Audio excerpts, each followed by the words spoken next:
आपको मैं बता रहा हूं कि आप अगर अपने शरीर की बजाय अपने दिमाग की ताकत पे जाना शुरू करेंगे, जो ये बच्चे कहते हैं कि मैं फलाना हूं, मैं ढिकाना, में बहुत से मैसेज आते हैं, सर मैं दिव्यांग हूं, मैं फलाना, मैं आईएएस बन सकता, नहीं, सब भूल जाओ। किसी ने मुझे लिख के, कितने लोगों ने मैसेज किया, सर मैं हकलाता हूं, जो है स्टमर करता हूं, मैं बन पाऊंगा। अपने ऊपर भरोसा करना सीखो, ठीक है, अपने मकसद को पहचानना सीखो।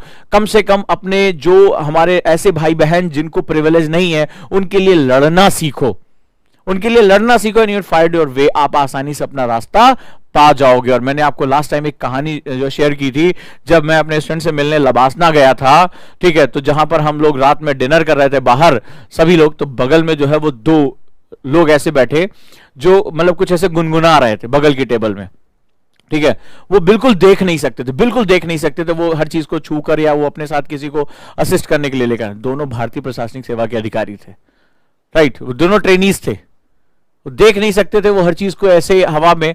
लेकिन आपने देखा कि आपकी जो हौसले होते हैं, आपकी जो लड़ने की ताकत होती है, आपको डिजायर जो होती है, वो आपको आगे लेकर जाती है। मैं आपसे ये बातें क्यों कर रहा हूं? क्या मैं कोई मोटिवेशन बात करने जा रहा हूं? नहीं, मैं तुम्हें सच्चाई बताने जा रहा हूं। जब आप समाज में जाते हैं, आज आपने लिखा कि मैं सर बच्चियों के लिए जो है वो बाल विवाह को रोकना, जल्दी शादी कर दी जाती है, उनकी गरीबों की मदद करना, किसी ने लिखा है बालिका शिक्षा पर बात की है, वुमेन एम्पावरमेंट की बात की है, इंडियन कल्चर को रिज्यूम करना, इसके बारे में बात की है, ठीक है। मुझे एक बात बताओ, रोका किसने है? ये बच्चियों को पढ़ने से रोका किसने है? ये बाल विवाह करवा कौन रहा है? ये जो है वो बच्चे और बच्ची में भेद कौन कर रहा है? मुझे आप बताइए, कौन है जो गरीब को उसका हक पाने से रोक रहा है? कौन? मुझे इन सवालों का जवाब आपकी तरफ से मुझे चाहिए होगा, तभी मैं आऊंगा कि मैंने आपसे क्यों कहा कि अपने मकसद को, और ये नहीं कि सिर्फ सिलेक्शन तक चाहिए, जीवन पर्यंत चाहिए मकसद, ये मकसद जीवन पर्यंत चाहिए। और मैं तुम्हें अभी प्रैक्टिकल एग्जांपल दूंगा, तुम्हारे बीच में ऐसे सीनियर मोस्ट आईएएस और आईपीएस ऑफिसर हैं जो इस मकसद को अपना जीवन बना चुके हैं। एक होता है जिंदगी में मकसद बनाना और एक होता है मकसद को जिंदगी बनाना। क्या मैंने कहा? एक होता है जिंदगी में मकसद बनाना और एक ऐसी भी पर्सनालिटीज होती हैं जो अपने मकसद को अपनी जिंदगी बना लेती है। अपने मकसद को जिंदगी बना लो, दुनिया तुम्हारे सामने झुकेगी। इसी में एक नाम अजीत डोभाल साहब का है, जिन्होंने इतना कुछ करने के बावजूद अपने मकसद को कि राष्ट्र को वापस लेकर जाना है, अखंड भारत की तरफ जाना है, भारत के दुश्मनों को नेस्तनाबूद कर देना है, किसी भी स्थिति में काम करके रखना है, भारत की अखंडता और संप्रभुता के सामने कोई क्वेश्चन नहीं आने देना, और जो भारत की तरफ आंख उठा के देखे उसकी सिर्फ धमकाना, उसकी आंखें भी निकाल लेना है। ऐसे व्यक्ति का नाम है senior most IPS officer Ajit Doval साहब, जिन्होंने जिंदगी में मकसद तो बनाया लेकिन आगे चलकर अपने मकसद को अपनी जिंदगी बना ली। और जिस दिन आप अपने मकसद को अपनी जिंदगी बना लेते हैं, दुनिया की कोई ताकत आपको रोक नहीं सकती। इस बात को लिख लेना आज अपनी डायरी में कि मुझे सिर्फ अपनी जिंदगी में मकसद नहीं बनाना है, मुझे अपने मकसद को अपनी जिंदगी बना लेनी है, मुझे उसको जीना है, मुझे अपने अंदर उसे लेकर पालना है, ताकि मैं जो है अपने जो भी लक्ष्य है उस पर मैं पहुंच सकूं। समझे? कौन रोक रहा है? एलिमेंट्स कहां हैं? और वो है तुम्हारा समाज। सोच, तुम कहां हो? तुम भी इसी समाज का हिस्सा हो। तुम सोच रहे हो कि मैं इन समस्याओं से, तुम एक अधिकारी हो और तुम अलग अलग क्षेत्रों में अपने अपने हिसाब से जो आपने अपने सामने दिक्कतें देखी उनके आप समाधान के लिए जा रहे हो, लेकिन तुम्हारे ही समाज में जो है उसको रोकने का काम भी किया जा रहा है। यानी तुम्हें लड़ना कैसे है? तुम जहां से आए हो तुम्हें उसी माहौल से संघर्ष करना है। और लड़ाई कैसी है? लड़ाई यहां पर स्पष्ट नहीं है, प्रत्यक्ष नहीं है, अप्रत्यक्ष बहुत ज्यादा है। तुम्हें उनकी मानसिकता को बदलना है, तुम्हें अपने उद्देश्य को समझाना है, तुम्हें अपने मकसद के लिए बात करनी है। और जब तुम अपने मकसद के लिए बात करोगे तो तुम्हें क्या होगा? एक रास्ता मिलना शुरू हो जाएगा। क्लियर है दोस्तों? ये बहुत ही जो है वो गहरी बात है और इसको आपको बहुत ध्यान से समझना पड़ेगा। आखिर हमारा समाज, हमारी सोसाइटी इतनी रिलेक्टेंट क्यों होती है? ये समाज है क्या?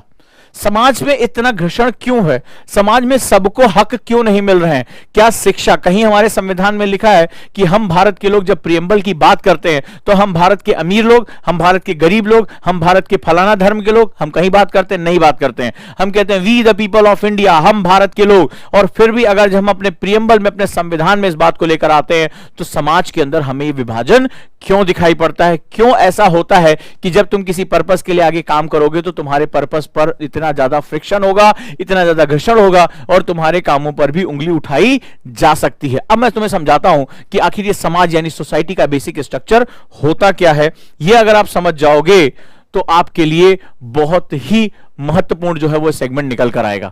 और वो ये होता है कि जो समाज होता है, कई बार हम सोचते हैं समाज लोगों की संख्या, लोगों का नंबर, ये समाज है। नहीं, अब जरा ध्यान से समझो ये समाज क्या होता है। बेसिकली हमारा समाज जो है कॉन्सेंट्रिक लेयर्स यानी मल्टीपल लेयर्स होती हैं। इसमें कई क्या होती हैं, इसको हम लोग बोलते हैं कई परतें होती हैं। ऐसे समझो कि एक चक्के के अंदर ढेर सारे चक्के लगे हुए हैं, कई परतदार चक्के हैं। यह हमारा समाज का स्ट्रक्चर है। ठीक है, बड़े ध्यान से इसको समझते जाना। इसमें हमारे समाज के जो मध्य भाग में है, दिस इज नोन सेंटर, इसको सेंटर ऑफ इंक्लूजन कहते हैं, COI, यानी ये समावेशन बिंदु है। ठीक है, समावेशन बिंदु है, ये हमारा समावेशन बिंदु। बड़े ध्यान से इसको समझना, ये सेंटर ऑफ इंक्लूजन है। समावेशन का मतलब इनको शिक्षा, स्वास्थ्य, सुविधाएं, पैसा, सहूलियत सब बड़े आराम से मिले। ये कोई भी हो सकता है, ये कोई नेता हो सकता है, कोई जो है वो नौकरशाह हो सकता है, कोई एलीट क्लास हो सकता है, कोई ताकतवर बिजनेसमैन, कोई भी हो सकता है। तो इसकी लाइफ में अगर कोई भी चेंज आता है अगर यहां पर, तो इसकी लाइफ में तुरंत चेंज हो जाता है। इसको एजुकेशन, हेल्थ सब कुछ बहुत बढ़िया मिली है। फिर इसके बाद अगली लेयर होती है, ये सेंटर ऑफ इंक्लूजन से थोड़ी दूर होती है, लेकिन फिर भी अगर इसमें कोई चेंज आता है तो इसको भी आसानी से चेंजेस हमें देखने को मिलते हैं। फिर धीरे धीरे क्या होता है, आप जैसे जैसे अगली लेयर में जा रहे हो, सेंटर ऑफ इंक्लूजन से इसकी दूरी बढ़ती चली जा रही है।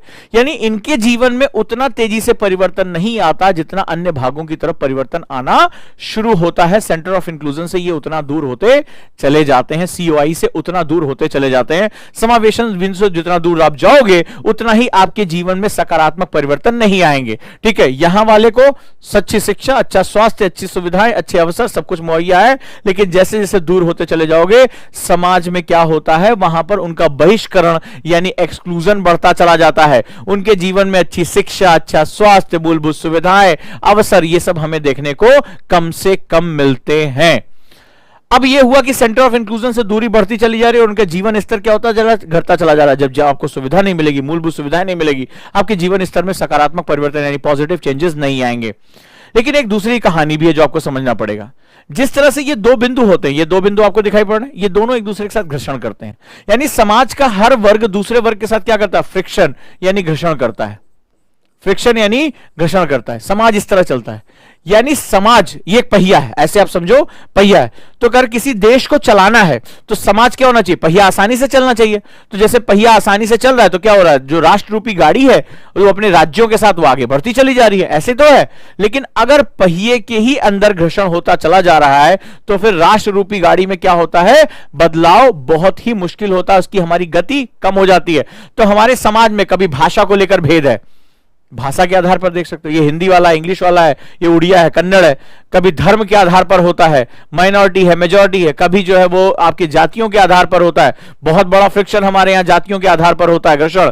कभी बार जो है लिंग के आधार पर यानी पुरुष और स्त्री के बीच में जो है वो घर्षण हो रहा है। तमाम तरह से हमारे यहाँ घर्षण का जो है वो सेगमेंट्स है। ये सिर्फ अमीर और गरीब की बात नहीं है, हमारे समाज में हर तरह का घर्षण अवेलेबल है। हम एक ऐसे समाज का रूप है जहां पर हम एक साथ अपने राष्ट्र के पहिए को लेकर नहीं चल पा रहे हैं। 3000 से ज्यादा जातियां हैं केवल हिंदू धर्म के अंदर। धर्मों के बीच में फ्रिक्शन है, जातियों के बीच में फ्रिक्शन है, लिंग के बीच में फ्रिक्शन है, भाषा के बीच में फ्रिक्शन है, क्षेत्र के बीच में फ्रिक्शन है। ठीक है, तो इस तरह से भौगोलिक क्षेत्रों के बीच में हमें फ्रिक्शन दिखाई पड़ रहा है। बहुत ज्यादा घर्षण होता चला जाता है और जब घर्षण होता चला जाता है, फ्रिक्शन होता चला जाता है, तो हमारी गति, हमारा जो मोशन है वो क्या हो जाता है, धीमा हो जाता है। क्या हो जाता है, धीमा हो जाता है। और इस कंडीशन में जो राष्ट्र जितनी तेजी से प्रगति करना चाहिए उतनी तेजी से प्रगति नहीं कर पाता। अब आपको समझ में आया कि 1 अरब 35 करोड़ लोग हम लोग संख्या में हैं, तो हम उसके बाद भी जो है वो इतना बड़ा राष्ट्र जो है वो एक साथ क्यों नहीं आगे तेज चल पाया। हम आज इतनी बड़ी आबादी को गरीबी से बाहर क्यों नहीं निकाल पाए। आज हमारे 40 से ज्यादा % बच्चे भूखे जो है वो क्यों है, मॉल न्यूट्रिशन का शिकार क्यों है। आज भी हमारी जो है आधी आबादी GDP या GNP में कैलकुलेट क्यों नहीं होती है। आज भी पितृसत्ता इतनी ताकतवर क्यों है। आज भी बच्चियों की शादी बहुत पहले क्यों कर दी जाती है, आज भी बालिका शिक्षा में हम इतने पिछड़े हुए क्यों हैं, आज भी भारत में साक्षरता इतनी 100% क्यों नहीं हो पाई, आज भी मूलभूत सुविधाओं के लिए आज भी हमें जो है वो दर दर भटकना पड़ता है। भारत में आज भी महिलाएं जो है वो 60% के आसपास खाना बनाने के लिए जलावन लकड़ी का ही प्रयोग करती हैं, उनके पास स्वच्छ ईंधन नहीं है। भारत के हर गांव में अभी भी जो है वो 24 घंटे बिजली नहीं पहुंच पाई है। स्वास्थ्य सुविधाओं की अगर हम बात करें तो आज भारत की स्वास्थ्य सुविधाओं में 60% स्वास्थ्य सुविधाएं ऐसी हैं जो आउट ऑफ द पॉकेट यानी गरीब आदमी की जेब यानी उसकी औकात से बाहर है। तो आखिर इतनी बड़ी समस्याओं का जन्मदाता कौन हो सकता है? क्या इसके लिए मैं केवल पॉलिटिक्स को जिम्मेदार ठहराऊंगा? नहीं, इसके लिए समाज का स्वरूप भी आपको समझना पड़ेगा, क्योंकि आप कौन है? आप इस पहिए को गति देने की जिम्मेदारी दी गई है, आप उस सेवा का भाग है जहां पर यह कहा गया है कि इस पहिए को धक्का लगाओ और आगे लेकर जाओ। लेकिन जैसे ही आप इस समाज के करीब पहुंचते हो तुम्हें पता चलता है कि मुझे धक्का लगाना किसको है, क्योंकि एक पहिया नहीं, इसमें तो कई पहिए हैं और इनकी गतियों में अंतर है। ये वाला तेजी से घूम रहा है क्योंकि सेंटर ऑफ इंक्लूजन के पास, धुरी के पास है। जैसे जैसे आप बाहर की तरफ चले जाते हो उनकी गति में अंतर आता चला जाता है। जैसे ही आप बाहर की तरफ जाते हो वैसे वैसे उनका गति धीमी होती चली जाती है, और जब उनकी गति धीमी होती चली जाती, गति धीमी क्यों होती है? इनर्शिया यानी जड़ता के कारण होती है, वो रुका हुआ रहता है। तो समाज का कोई वर्ग अगर रुका हुआ रहता है तो अपनी रूढ़ियों को पकड़ लेता है, अपनी परंपराओं को पकड़ लेता है, और उस कंडीशन में उसके अंदर किसी भी तरह के नए बदलाव को लाना बहुत बहुत मुश्किल कार्य होता है। यह बात आप समझ के रखिएगा, बहुत मुश्किल काम होता है। अगर आप उससे कहोगे कि भाई बच्चियों की शादी नहीं होनी चाहिए, 10 पीढ़ी से हमारे यहां होता चला आया है, ठीक है, ये देख रहे मूछे हैं, फलाना ढिकाना, बोले औरत को बाहर भेजना है काम करने के लिए, हमारे घर की औरतें बाहर नहीं जाती हैं, पर्दे में रहती है, हमारी शान के खिलाफ है, मूंछों के खिलाफ है, इस तरह की बातें होती है। क्यों वो कह रहे हैं? क्योंकि उन्होंने अपनी रूढ़ियों को पकड़ के रखा है और वो समय के साथ परिवर्तन नहीं कर पा रहे हैं। लेकिन कुछ समाज के हिस्सों में देखोगे वहां पर क्या होगा, समाज के उन हिस्सों में बदलाव तेजी से आते चले जाते। अभी आपने देखा कि जो है उत्तराखंड के सीएम ने एक स्टेटमेंट दिया कि भाई ये वो घुटने दिखा रहे बच्चे फटी हुई जींस पे, और उस पर तमाम सेलिब्रिटीज ने अपनी जो है वो फोटोज डालनी शुरू कर दी।